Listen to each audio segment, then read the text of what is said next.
Gabriel pousse une brouette pleine de branchages. Dans cette école spécialisée qui accueille des enfants dyslexiques, la lecture se fait grâce à des livres particuliers. Une collection conçue spécialement pour eux. Les lignes sont espacées, les correspondances entre les sons et les lettres mises en évidence par des couleurs. Cette histoire, un soubreson. Celui-là, il a des couleurs et il a une écriture qui me va bien. Quand j'arrive bien à lire, je comprends mieux. Ces enfants, souvent fâchés avec la lecture, réapprivoisent étape par étape le monde des livres. Le bruissement du vent sur... Pour eux, quand on leur donne un livre classique ou même un texte classique, c'est vraiment difficile. Ils inversent les lignes, les lettres bougent, les lettres se mélangent. Alors que là, on voit que tout de suite, c'est plus facile. Ce sont des histoires un peu amusantes et intrigantes. Ils rentrent facilement en fait, dans le jeu parce qu'ils ont envie de savoir la suite. Il est plus facile que les autres livres parce que dans les autres livres, moi, je me perdais dans l'écriture. L'écriture était beaucoup plus petite. Par exemple, je me perdais dans les phrases, je sautais 5 phrases. Des progrès qui redonnent aux enfants confiance en eux et encouragent des parents souvent démunis face à la dyslexie de leur enfant. Alors effectivement, il est plus à l'aise dans la lecture, puisqu'on adapte l'ouvrage qui lui correspond par rapport à son niveau. Évidemment, on y va progressivement. Pour qu'il ne puisse pas être en situation d'échec, on choisit l'ouvrage le plus approprié. Ma fille, quand elle lit, les lettres bougent en fait.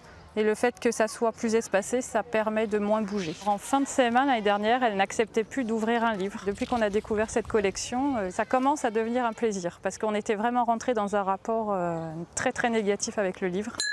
La directrice a été partie prenante dans la création de cette collection éditée par Belin. Elle fait aujourd'hui le point avec les chercheuses de l'université Jean Jaurès de Toulouse qui ont conçu la structure de ces romans.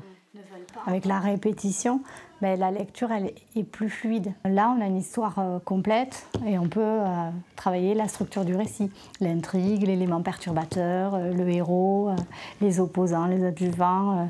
Voilà, des choses qui sont au programme, on peut aller plus loin. Donc par exemple, ici, dans les aventures d'Hortense et Samir, la console ensorcelée, l'unité qu'on a choisi de mettre en valeur, c'est la lettre S qui correspond dans la langue parlée au son SE.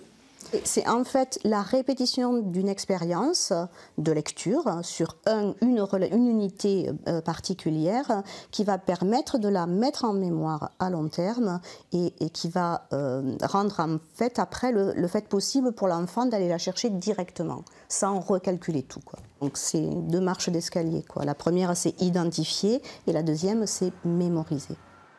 Ici, au labo de neuropsycholinguistique de l'université Jean Jaurès, les chercheuses recensent les progrès des enfants ou les difficultés persistantes. Objectif, améliorer la méthode, une méthode pragmatique. On a fait des boîtes à mots. Donc, par exemple, pour breu, j'ai cherché tous les mots qui contenaient breu. Donc c'est en position initiale qu'on a fait, donc en début de mot, par exemple. On l'a transmis à Belin et Belin se charge de les transmettre aux auteurs qui ensuite piochent dans ces boîtes à mots-là pour écrire ces histoires-là. La collection Colibri compte déjà une dizaine de romans. Les éditions Belin souhaitent poursuivre. Ces livres sont tous disponibles en librairie.